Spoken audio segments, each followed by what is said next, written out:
అదే సందర్భంలో తమరేం మాట్లాడారో కూడా ఒకసారి విందాం. మీరు కూడా లోకేష్ గారు ఈ మాటలు అన్న తర్వాత మీరు అన్న మాటలు కూడా వినాలి కదా. మరి మీరు పూటకో మాట మాట్లాడుతూ ఉంటారు కదా జగన్ రెడ్డి, అందుకని మీరేమన్నారో కూడా విందాం ఒక్కసారి. ఆదిత్య మిట్టలు ఒరిస్సాలో 1,04,000 కోట్లతో 24 మిలియన్ టన్నుల స్టీల్ ప్లాంట్ అక్కడ కడతా ఉన్నారు. చంద్రబాబు నాయుడు అంటాడు, లోకేష్ చంద్రబాబు నాయుడు కొడుకు. ఆంధ్ర రాష్ట్రంలో 1,61,000 కోట్లతో 17 మిలియన్ టన్నుల గ్రీన్ ఫీల్డ్ స్టీల్ ప్లాంట్ అనకాపల్లికి వచ్చేస్తా ఉంది అని చెప్పి చెప్తాడు. అసలు ఆయనైనా ఎన్ని కడతాడు? ఆయన లోకేష్ అనే వ్యక్తి స్టేట్మెంట్ ఇచ్చిన వెంటనే ఒరిస్సా మంత్రి, అక్కడి నుంచి బీజేపీ మంత్రి, వెంటనే ఆయన నుంచి రివర్స్ స్టేట్మెంట్, వాళ్ళు ఎక్కడ పోవడం లేదు, మా దగ్గరే ఉన్నారు, 1,04,000 కోట్లకు సంబంధించిన ప్లాంట్కి సంబంధించి వాళ్ళు ఆల్రెడీ పన్ను మొదలు పెట్టారు ఇప్పుడే అని చెప్పి. అంటే ఆడ 1,04,000 కోట్లు, ఈడ 1,61,000 కోట్లు ఎవరు చెవులు పూలు పెడతా ఉన్నారు. ఈ మధ్యకాలంలో విన్నారు కదా ఏమన్నాడండి మన జగన్ రెడ్డి గారు. అది ఎందుకు వస్తుందండి, లోకేష్ గారు అన్ని పచ్చి అబద్ధాలు చెప్తా ఉన్నాడు, చెవులో పూలు పెడతా ఉన్నారు లోకేష్ గారు. అక్కడ ఒరిస్సాలో పెట్టే ప్లాంట్ మన రాష్ట్రానికి వస్తుందా ఏంటి? చెవులో పూలు పెట్టబాకని మాట్లాడొద్దని చెప్పి లోకేష్ గారు అన్న మాటలను ఉద్దేశించి గతంలో జగన్మోహన్ రెడ్డి గారు అన్న మాటలు.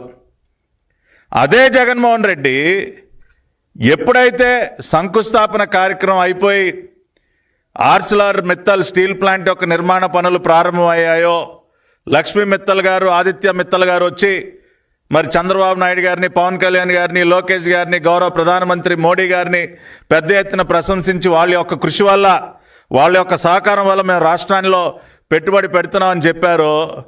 మళ్ళీ ప్లేట్ ఫిరాయించాడు. తూచి ఇది నాదే నాదే నాదే నేనే తీసుకొచ్చా. ఇప్పుడే వినిపించా కదా ఏమన్నాడు మొన్న, దానికి ముందు అది ఎందుకు వస్తుందండి స్టీల్ ప్లాంటు, చెవులో పూలు పెట్టబాకండి, లోకేష్ గారు చెప్పిన మాటలన్నీ మీరు నమ్మబాకండి అని మాట్లాడిన వ్యక్తి ఇప్పుడేమంటున్నాడు చూద్దాం ఒకసారి. గుర్తుండే ఉంటుంది, మెటల్ స్టీల్ అని చెప్పి నక్కపల్లిలో మెటల్ స్టీల్ అని చెప్పి ఆయనేది ఇచ్చినట్టుగా దానికి బిల్డప్ ఇస్తూ, దానికి ఒక అడ్వర్టైజ్మెంట్ ఇస్తూ దానికి ఈ మధ్యకాలంలో పెట్టాడు. నాకు ఆశ్చర్యం అనిపించింది అసలు. అయ్యే చంద్రబాబు నాయుడు క్రెడిట్ చోరీకైనా క్రెడిట్ దోపిడీకైనా ఒక హద్దు పొద్దు ఉండాలి. ఇదే మిట్టల్, ఇదే ఆదిత్య మిట్టల్ ఇదే మిట్టల్ వాళ్ళు, నేను డావోస్ 2022లో డావోస్ పోయినప్పుడు నన్ను కలిసినారు. వీళ్ళను కొత్త స్టీల్ ప్లాంట్ పెట్టడానికి అడుగులు ముందుకు వేయండి అని చెప్పి ఆహ్వానించింది నేను. నక్కపల్లిలో మన హయాంలోనే వీళ్ళకి భూములు చూపించిన తర్వాత నక్కపల్లిలో వీళ్ళు ఎన్నికలకు మునిపే రావడము, నక్కపల్లిలో భూములు కూడా చూసుకోవడము, భూములు వాళ్ళకు నచ్చడము, అక్కడ ఆల్రెడీ అప్పటికే ఏపీఐసి భూములు మన దగ్గర ఉన్నాయి.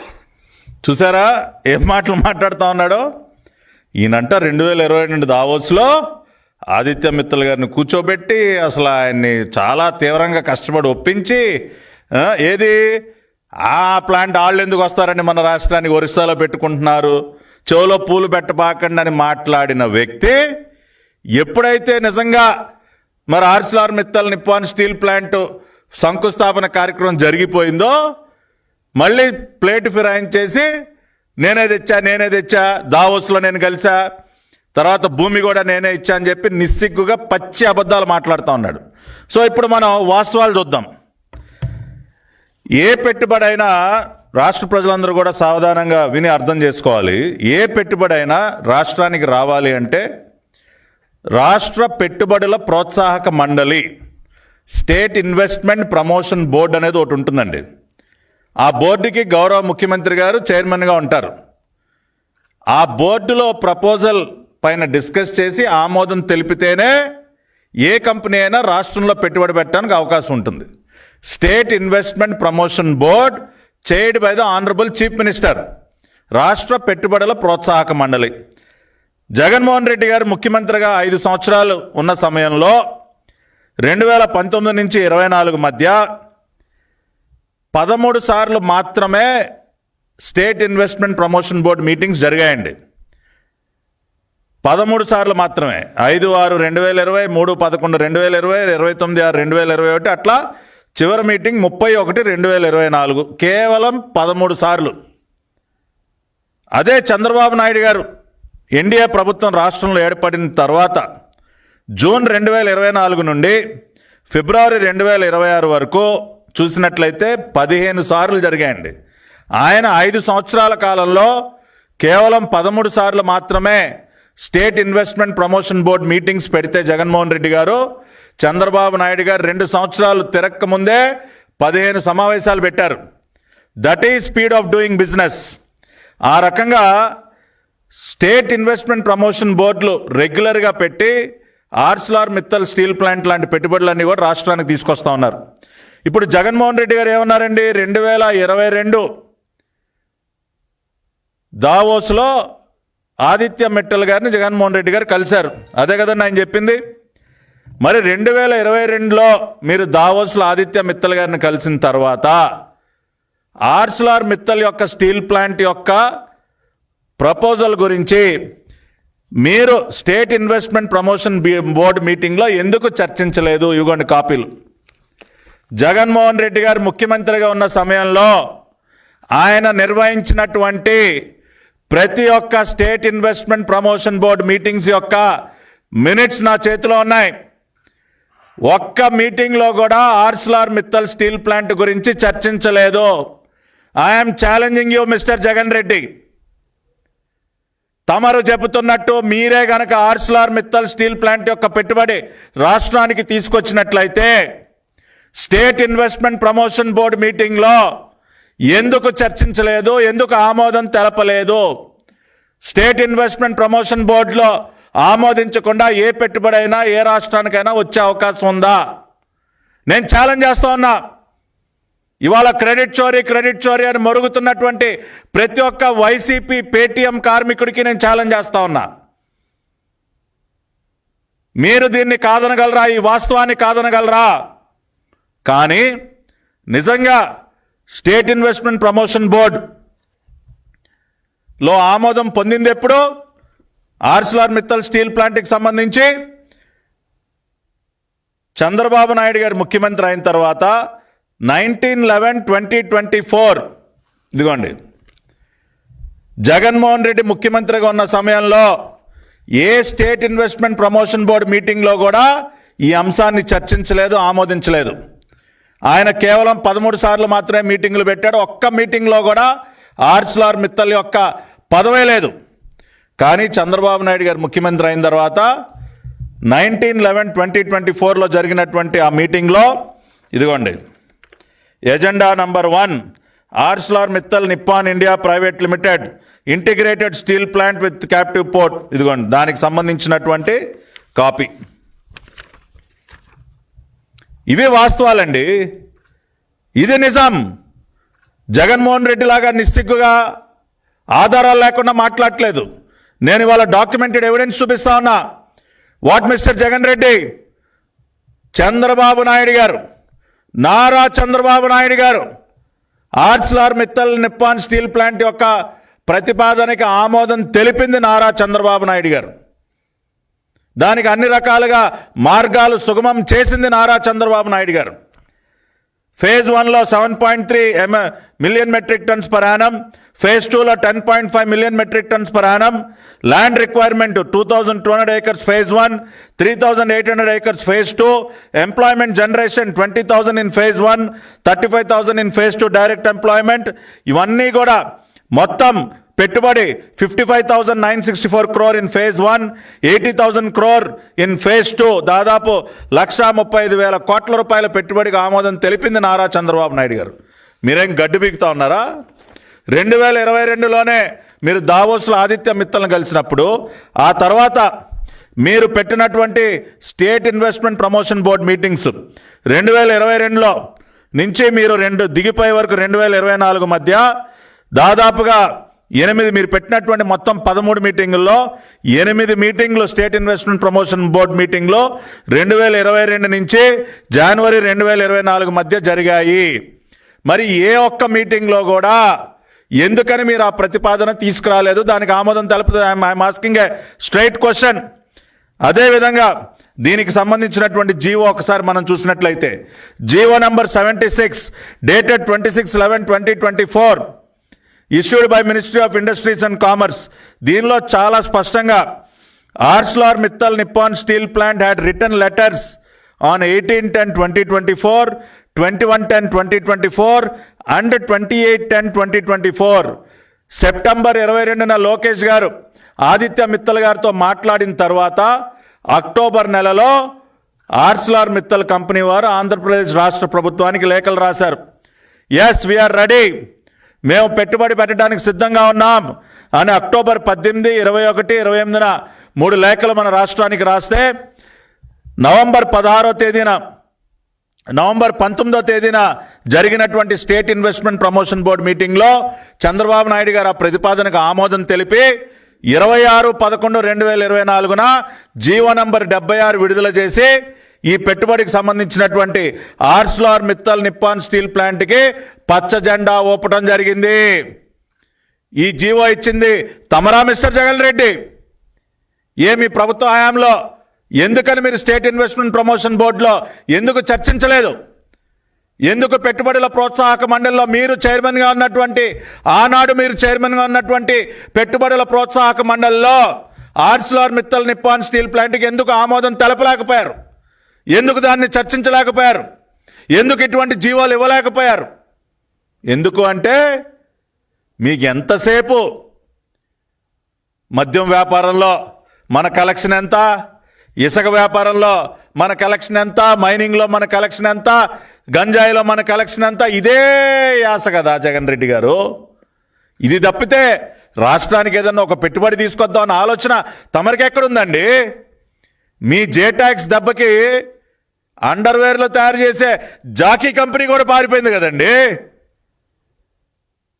తమరి సైకో ముఖార విందాన్ని చూసి ఎవడైనా ఆ రోజున రాష్ట్రంలో అడుగుపెట్టే ధైర్యం చేశారా? తమరి సైకో ముఖార విందం చూసి ఉన్నవాళ్ళు కూడా పారిపోయారు కదా సార్. మీ జే ట్యాక్స్ దెబ్బకి ఎవరికి వాడు దుకాణాలు కట్టేసి మీకు మీ ప్రభుత్వానికి నమస్కారం అని చెప్పి పారిపోయారు కదా సార్. కానీ ఈ రోజున ఆ పరిస్థితిని చక్కదిద్దుతూ ఇటువంటి పెట్టుబడులు చంద్రబాబు నాయుడు గారు, నారా లోకేష్ గారు, ప్రధానమంత్రి నరేంద్ర మోడీ గారి ఆశీస్సులతో, పవన్ కళ్యాణ్ గారు కూడా ఉప ముఖ్యమంత్రిగా వారు ఇస్తున్నటువంటి సహకారంతో వాళ్ళ పెట్టుబడులన్నీ కూడా సాకారం అవుతా ఉంటే క్రెడిట్ చోరీ అని మాట్లాడతారా? మీ సమాధానం ఏంటి? ఈ జీవో నంబర్ 76కి మీరు ఇచ్చేటటువంటి సమాధానం ఏంటని నేను సూటిగా ప్రశ్నిస్తా ఉన్నా. ఈ state investment promotion board minutes of the meeting ఏదైతే వాళ్ళు చూపించామో దానికి మీ సమాధానం ఏంటని నేను అడుగుతా ఉన్నా. ఇవాళ రాష్ట్ర ప్రజలందరూ కూడా దయచేసి ఈ వాస్తవాలు అర్థం చేసుకోండి. కేవలం జీవో నంబర్ 76 కాకుండా 9/4/2025న జీవో నంబర్ 5, 36/2025న జీవో నంబర్ 113, అంతేకాకుండా జీవో నంబర్ 99/26/2025 ఇట్లా అనేక జీవోలు, 14/10/2025 జీవో నంబర్ 194, ఈ విధంగా అనేక జీవోలు ఆర్స్లార్ మిత్తల్ నిప్పాన్ స్టీల్ ప్లాంట్ యొక్క పెట్టుబడికి సంబంధించి, దాని ఏర్పాటుకి సంబంధించి ఇన్ని జీవోలు ఇచ్చి వాళ్ళకి కావాల్సినటువంటి సౌకర్యాలన్నీ కూడా కల్పించడం వల్ల మొన్న ఆ కళ సాకారం అయింది. దీని వెనక ఉన్నటువంటి కృషి ఒక చంద్రబాబు నాయుడు గారి యొక్క కృషి, లోకేష్ గారి యొక్క కృషి, ప్రధాని నరేంద్ర మోడీ గారి యొక్క సహకారం అన్న విషయాన్ని ఇవాళ ప్రజలందరూ కూడా మరొకసారి అర్థం చేసుకోవాలి. ఇవాళ ఈ జగన్మోహన్ రెడ్డి ఉదయం లెగిస్తే మాట్లాడేటటువంటి పచ్చి అబద్ధాలు. అయినా జగన్మోహన్ రెడ్డి ఒక పని చేయండి సార్, మీరు ప్రతిసారి మేము చేసిన ప్రతి పని నేనే చేశా, నేనే తీసుకొచ్చా, క్రెడిట్ నాదే అని, క్రెడిట్ చోరీ అని ఈ ఆయాసపట్టం అంతా ఎందుకు? కానీ మీరు ఓ పని చేయండి, మీ ప్రభుత్వ హయాంలో ఇదిగో ఇవన్నీ నేను తీసుకొచ్చా, వీటి క్రెడిట్ అంతా నాదే అని ఒక లిస్ట్ రిలీజ్ చేసేయండి. వెళ్ళి మేము కూడా చూసి ఆనందిస్తాం, ప్రజలు కూడా చూసి ఆనందిస్తారు సార్. ఈ బాధలన్నీ ఉండవు కదా. మేమేదో తీసుకురావటం, మేమేదో ఏర్పాటు చేయటం, మీరేమో ఆ క్రెడిట్ నాదే అంటాం, ఇవన్నీ ఎందుకు ఇబ్బంది అంతా దేనికి? మీరు రేపు ఒక ప్రకటన విడుదల చేయండి మీ పార్టీ తరఫున, మీ లెటర్ హెడ్ పైన, ఇదిగో 2019-24 మధ్య ఇదిగో ఈ పెట్టుబడులు నేను రాష్ట్రానికి తీసుకొచ్చా, వీటి క్రెడిట్ అంతా నాదే, వెళ్ళి చూసుకోండి పోండి అని చెప్పి ఒక లెటరు, ఒక ప్రకటన విడుదల చేయండి. ప్రజలందరూ వెళ్ళి చూస్తారు. అప్పుడు ఈ బాధ అంతా ఉండదు కదా. ఆ పని చేయండి జగన్మోహన్ రెడ్డి గారు. దానికి మనకు ధైర్యం చాలదు. ఎందుకంటే ఏముంది మనం చూపించుకోవడానికి? పారిపోయినటువంటి సంస్థల పేర్లు తెప్పితే మీ దగ్గర ఏముందండి చూపించుకోవడానికి? అయినా క్రెడిట్ అని పదే పదే క్రెడిట్ గురించి మాట్లాడుతూ ఉంటారు. మీకే, కేవలం మీకు మాత్రమే దక్కేటటువంటి క్రెడిట్స్ చాలా ఉన్నాయి జగన్మోహన్ రెడ్డి గారు. తల్లిని చెల్లిని ఇంట్లో నుంచి గెంటేసిన క్రెడిట్ మీదేగా. సొంత తల్లిని కోర్టుకి ఈడ్చినటువంటి క్రెడిట్ కూడా కేవలం మీదే జగన్మోహన్ రెడ్డి గారు. ఎవ్వరు అసలు ఆ క్రెడిట్ ఇంకొకరికి దక్కటం అనేది అసాధ్యం. అసలు మీరు చాలా సేఫ్ ఆ విషయంలో. సొంత తల్లిని కోర్టుకి ఈడ్చి ఆమె పైన ఆమెకు లీగల్ నోటీసులు ఇచ్చి రకరకాలుగా నరకయాతన చూపించేటటువంటి కొడుకు అన్న క్రెడిట్ కేవలం మీదే. సొంత చిన్నాన్నకి గొడ్డల పోటేసే క్రెడిట్ కూడా మీదే జగన్మోహన్ రెడ్డి గారు. దాన్ని కూడా అసలు ఎవడు లాక్కోలేడు. ఆ క్రెడిట్ కూడా పూర్తిగా మీదే. మద్యపాన నిషేధం చేస్తానని చెప్పి 5 సంవత్సరాల పాటు రాష్ట్రంలో కొన్ని లక్షల మందికి విషం తాగించినటువంటి క్రెడిట్ కూడా మీదే. కొన్ని వేల మంది మహిళల యొక్క మాంగళ్యాలు తెంచినటువంటి క్రెడిట్ కూడా మీదే సార్. రాష్ట్రం నుంచి ఇందాక చెప్పా కదా, ఒక జాకీ కానీ, ఒక లులు కానీ, ఒక ఏషియన్ పేపర్ అండ్ పల్ప్ కానీ, ఇటువంటి పరిశ్రమలన్నింటినీ తరివేసిన క్రెడిట్ మీదే. ఒక దళిత బిడ్డ ని దారుణంగా చంపి ఇంటికి డోర్ డెలివరీ చేయించినటువంటి క్రెడిట్ కూడా మీదే సార్. దళిత బిడ్డలకి శిరోమండనం చేయించినటువంటి క్రెడిట్ కూడా మీదే సార్. ఇట్లా చెప్పుకుంటూ పోతే ఎన్ని ఉన్నాయి జగన్మోహన్ రెడ్డి గారు మీ క్రెడిట్స్? మామూలు క్రెడిట్సా మీవన్నీ? మామూలు ట్రాక్ రికార్డా మీది? మరి ఇన్ని క్రెడిట్లు అసలు ఈ ప్రపంచంలో ఎవడో కూడా మళ్ళీ వాటిని అందుకోలేనంత గొప్ప క్రెడిట్లు మీకున్నప్పుడు ఇంకా ఏంటి సార్ మీరు క్రెడిట్ చోరీ అని ఏడుస్తారు? ఉన్న క్రెడిట్లతో ఆనందపడండి, ఎగిరి గంతులేండి మీ తాడేపల్లి ప్యాలెస్లో. అబ్బా ఈ క్రెడిట్ నాదే, తల్లిని ధర్మేసిన క్రెడిట్ నాదే, బాబాయిని గొడ్డల పొట్టు గురి చేసిన క్రెడిట్ నాదే, ఎగిరి గంతులేండి సార్ తాడేపల్లి ప్యాలెస్లో. పండగ చేసుకోండి. మేము చేసే మంచి పనులకి మీరెందుకు సార్ బోర్డు పెట్టుకుని ఇది నేనే తెచ్చా, అది నేనే తెచ్చా? ఇవాళ నేను చెప్పిన ఆధారాలకి మీరు జవాబు చెప్పండి. మీ బులుగు మీడియాలో ఇవాళ డిబేట్లు పెట్టమనండి సాయంత్రం. మీ ప్రభుత్వ హయాంలో పేటీఎం డాగ్స్ వింటున్నారా? 2019-24 మధ్య జగన్మోహన్ రెడ్డి ఎన్ని మీటింగులు పెట్టాడు? 13 మీటింగులు పెట్టాడు. స్టేట్ ఇన్వెస్ట్మెంట్ ప్రమోషన్ బోర్డు మీటింగ్లు. ఒక్క మీటింగ్లో అయినా Arcelor Mittal Nippon steel plant గురించి చర్చించాడా? ఇదిగో కట్ట మొత్తం తెచ్చా, పబ్లిక్ డొమైన్లో ఉండే డాక్యుమెంట్లే. దీనిలో చూపించండి. పొద్దునుంచి 3-4 సార్లు ఎతికానయా నేను. భూతత్వం పెట్టి ఎతికి ఎక్కడన్నా ఉంటుంది, ఎక్కడా లేదు. కానీ ఎప్పుడు? నవంబర్ 19న చంద్రబాబు నాయుడు గారు ముఖ్యమంత్రి అయిన తర్వాత వచ్చింది ఎజెండాలోకి, స్టేట్ ఇన్వెస్ట్మెంట్ ప్రమోషన్ బోర్డు ఎజెండాలోకి. అప్పుడు వచ్చిందయా. సెప్టెంబర్ 22న నారా లోకేష్ గారు అరగంట జూమ్ మీటింగ్లో మాట్లాడిన తర్వాత ఆదిత్య మిత్తల్ గారికి ఒక నమ్మకం ఏర్పడింది. మిత్తల్ గ్రూప్కి ఒక నమ్మకం ఏర్పడింది. ఒక నాయకుడి మాట మీద నమ్మకం. మీలాగా పైకి కిందకి దిక్కులు చూస్తూ వచ్చిరాని ఇంగ్లీష్లో మాట్లాడితే ఎవరికి మాత్రం నమ్మకం ఉంటుందా మీకు? తమరు ఎప్పుడు దావోస్ వెళ్ళినా స్పెషల్ ఫ్లైట్ వేసుకుని ఎక్కడికి వెళ్ళి ఏ రిసార్ట్లో విలాసవంతంగా, ప్రజల సొమ్మే కదా, మన సొమ్ము కాదు కదా, ఫ్యామిలీ ట్రిప్లు వేద్దామని ఆలోచన తప్పితే అసలు తమరికి రాష్ట్రంలో పెట్టుబడి, ఉద్యోగాల కల్పన, ఈ యాంగిల్ ఎక్కడుందండి మీకు? ఎంతసేపు దోచుకున్నది ఏ దేశంలో దాచుకుందాం, ఎక్కడ సూట్ కేస్ కంపెనీలు పెడదాం, ఎక్కడ షెల్ కంపెనీలు పెడదాం, ఏం దాచుకుందాం, ఏం దోచుకుందాం, ఇదే కదా మీ ఎజెండా అంతా. కానీ ఇవాళ అటువంటి ఎజెండాలు ఏమీ లేవు కాబట్టి తమరు ధ్వంసం చేసినటువంటి బ్రాండ్ ఏపీని నిలబెట్టడమే ఎజెండా కాబట్టి ఇవాళ ఇటువంటి కంపెనీలన్నీ ఒక నమ్మకంతో, ఒక విశ్వాసంతో రాష్ట్రంలోకి అడుగు పెడతా ఉన్నాయి. ఇటువంటి భారీ పెట్టుబడులు, మొన్న గూగుల్ డేటా సెంటర్, ఇవాళ Arcelor Mittal Nippon steel plant, ఒక చరిత్రయా ఇది? చరిత్ర సృష్టించడం అంటే ఇది జగన్మోహన్ రెడ్డి. నీది ఓ చరిత్రేనా? నేరపూరితమైన చరిత్ర, రక్తంతో తడిసినటువంటి చరిత్ర. ఏం సాధించావా ముఖ్యమంత్రిగా 5 ఏళ్ళు? ఉన్నటువంటి రాష్ట్రం యొక్క ఇమేజ్ని ధ్వంసం చేసి మొత్తం అంతా సర్వనాశనం చేసిపోతే ఇవాళ ఎంతో శ్రమించి ఇవన్నీ కూడా తెస్తా ఉన్నారు. కాబట్టి ఇవన్నీ కూడా రాష్ట్ర ప్రజలందరూ దయచేసి గమనించండి.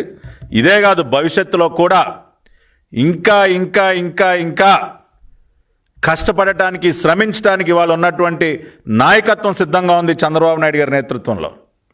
లోకేష్ గారి తండ్రికి తగ్గ తనయుడిగా ఇవాళ చిన్న వయసులోనే ఇవాళ ఆయన సాధిస్తున్నటువంటి విజయాలు, యువగళం స్ఫూర్తితో ఆయన పనిచేస్తున్నటువంటి తీరు ఇవాళ ప్రపంచం అంతా కూడా ప్రశంసిస్తూ ఉంది. మిస్టర్ జగన్ రెడ్డి, పడి ఏడవబాకండి. ఏడవటమే తమకు నైజం అనుకోండి, కానీ ఇప్పటికైనా ఏడుపు తగ్గించుకొని కొంచెం అన్న పాఠాలు నేర్చుకోండి. ఇవాళ ఏదో నిన్నేదో ఇంకో మాట కూడా మాట్లాడుతూ ఉన్నాడు ఆయన. త్వరలో పాదయాత్ర ప్రారంభిస్తాడంట ఆయన. ప్రారంభించి ఏదో మంచి పాఠం చెప్తా అంట. మొన్న ఎలక్షన్లోనే చావు దెబ్బ కొట్టి అంత గట్టి పాఠం చెప్తే ఇంకా బుద్ధి తెచ్చుకోకుండా ఏం చేస్తారు సార్ తమరు పాదయాత్రకి వెళ్ళి? మీరు నడవలేరు. ఎందుకంటే మీరు నడక ప్రారంభించిన తర్వాత ఎటు చూసినా ప్రజలు సంతోషంగా కనపడతారు, చిరునవ్వులు చిందిస్తూ ఉంటారు, ఎక్కడికక్కడ కంపెనీలు కళకళలాడుతూ కనపడతా ఉంటాయి, ఎటు చూసినా ఆనందంగా కనపడుతుంది. మీరు తట్టుకోలేరు జగన్మోహన్ రెడ్డి గారు. అవన్నీ మనకు పడవు కదా. మీకు నచ్చేదేంటి? ప్రజలు ఏడుస్తూ ఉండాలి, ఎక్కడికక్కడ ఏదో ఒకటి తగలబడిపోతూ ఉండాలి, ఏదో ఒకటి కూలిపోయి కనపడాలి. ఇవి కదా మీకు నచ్చేటటువంటి దృశ్యాలు. అందుకనే కదా మీకు సైకో అని బ్రాండింగ్ ఇచ్చింది జగన్మోహన్ రెడ్డి గారు. కాబట్టి మీరు నడవలేరు సార్, ఎందుకంటే యూ కాంట్ డైజెస్ట్. ఇవన్నీ చూసి జీర్ణించుకోలేరు మీరు. ఎందుకు చెప్పండి మీకు ఆ కష్టం? ఇప్పుడు వైజాగ్ వెళ్తారు, అక్కడ స్టీల్ ప్లాంట్ కనపడుతుంది కళ్ళెదురుగుండా, కింద పడి అడ్డుడోళ్ళు ఇడ్డోళ్ళు ఏడవాలి. ఎందుకు అవసరమా? లేదా గూగుల్ డేటా సెంటర్ కనపడుతుంది, మళ్ళీ ఏడవాలి. ఎందుకు ఏడుపంతా? చక్కగా 24 గంటలలోపే ధాన్యం డబ్బులు చక్కగా వాళ్ళ ఖాతాల్లో పడిపోతే రైతన్నలు హ్యాపీగా అక్కడ కనపడతారు. మీరు చూసి తట్టుకోలేరు. ఈ కష్టాలని మీకు ఎందుకు? కానీ అటువంటి ప్రయత్నాలు మానుకోండి. ఎందుకంటే మీరు ఆ ఏడుపు ఏడవలేరు. కానీ జగన్మోహన్ రెడ్డి గారు ఆ ప్రయత్నాలు మానుకోండి. ఇక మీదట మళ్ళీ ఎప్పుడు కూడా మీరు చేయనటువంటి ఒక పనికి క్రెడిట్ నాదే అని ఎప్పుడు మాట్లాడవద్దు. ఇదిగో ఈ రకంగానే చాలా గట్టిగా ఏదో అంటారు కదా పెద్దలు, వీపు విమానం మోత మోగిపోయే విధంగా సమాధానాలు చెప్తాం. ఈ సోషల్ మీడియాలో గెంతులేస్తున్నటువంటి ఈ పేటీఎం డాగ్స్ అన్నిటికీ దీన్నే వీపు విమానం మోత మోగించినటువంటి ఇదే విధంగా జవాబులు చెప్తాం. కాబట్టి పిచ్చివాగుడు, పిచ్చి మాటలు మాట్లాడకుండా బుద్ధిగా క్రమశిక్షణతో మెలగండి అని చెప్పి కోరుకుంటూ అందరి దగ్గర సెలవు తీసుకుంటున్నా. నమస్కారం.